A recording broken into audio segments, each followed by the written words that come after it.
Here I've got Neffos C5 Plus, and let me show you how to change language on the following device.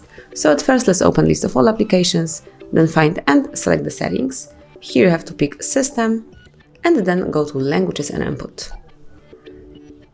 Now select the first tab, which is Languages, and by tapping on Add a Language, you can select the language that you would like to have your device in.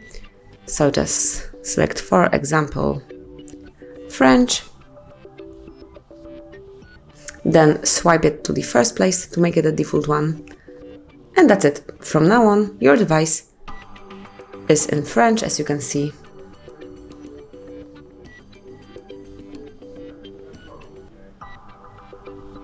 As you can see, everything is in French.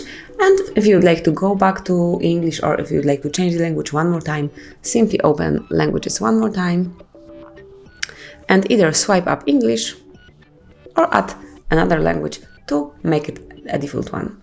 You can also permanently delete second language from this list by tapping on the More icon located in the right upper corner, click on Remove, select the language that you would like to delete and tap on the bin icon.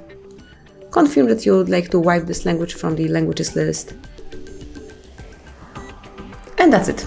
From now on, you've got just one language, in my case it's English, added to your Neffos C5 Plus. And that would be all. This is how you can change language in your device. Thank you for watching. Please subscribe our channel and leave the thumbs up.